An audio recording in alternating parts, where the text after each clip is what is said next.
Hi, you're at Margie's Kitchen, and today I'm going to make brownies for you.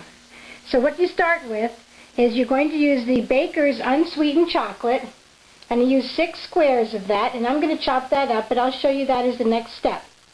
Then we're going to take 2 sticks of butter, that's 1 cup, and melt it along with the chocolate, and then we're going to use 3 cups of sugar, 1½ cups of flour, and I have 2 cups of walnuts here, which I'm going to chop up a little bit, and then I sprinkle some on top so I can tell the difference between my brownies that have no nuts and the ones that have nuts. And then we have 6 eggs, which I'm going to beat. Okay, so I'm going to show you the next step. Now, what I've done is I've taken a 9 by 13 pan, and I've put a piece of parchment paper in it, and then I have melted the chocolate with the butter, and you want to stir it. See, right now I kind of have some lumps in there still of chocolate, but you don't want the butter to get too hot, so you're better off letting the butter be warm and just waiting and be patient for the chocolate all to melt, and just stir it. You want all your ingredients really to be room temperature. You don't want anything too cold, and you also don't want anything too hot. Okay, so you melt your chocolate and butter together until everything is completely melted. And I've chopped the nuts, and as you can see, I haven't chopped them really too fine, because when you cut through them, when you're making each individual brownie, you can see the nuts where you cut them through, and I like to see that. So I like to keep this a soft nut, so it can tolerate that. It won't tear the brownies apart. And then I sprinkle some of them on top. Now, your oven temperature should be 325.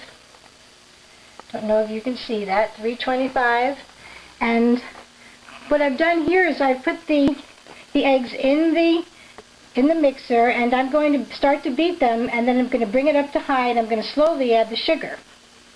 And I'll show you what that looks like, because you want the eggs to beat up slow enough that they're going to get a little bit thick and lemon color.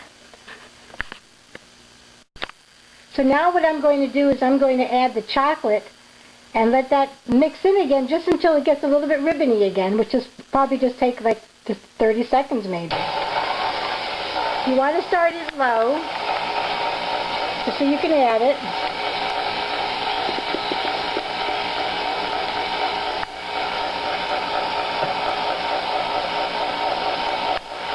You just want to bring that together.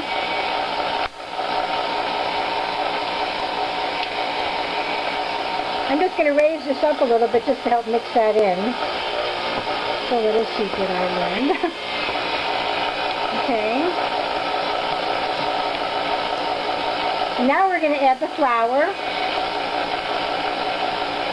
Just slowly.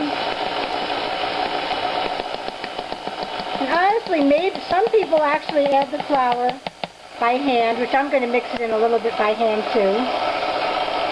That's really done. If I can mix the rest in by hand. Okay, I just took the brownies out, and you can tell that they're done because if you touch them, and they'll spring back. It just springs back a little bit. Okay, I can tell that sort of a cakey brownie is sort of done. All right, and we're going to let them cool down for, you can let them cool down for about a half an hour, but what I'm going to do is I'm going to mark them, and I'll show you. I actually just take a pizza cutter, and I just roll it across, and I'll show you that. I just roll straight across, just like that, across all different directions, and I just make them that way. But I don't go all the way in. I just mark it. So because the top is a little crispy, I don't want to be breaking it later when it's cooled, and now it will break really nicely. Okay, so I'll be back when they cool and cut them so you can see what they look like. Okay, well, these are the brownies when they're all done, and I hope that you enjoy them, and I'll see you again very soon. Bye.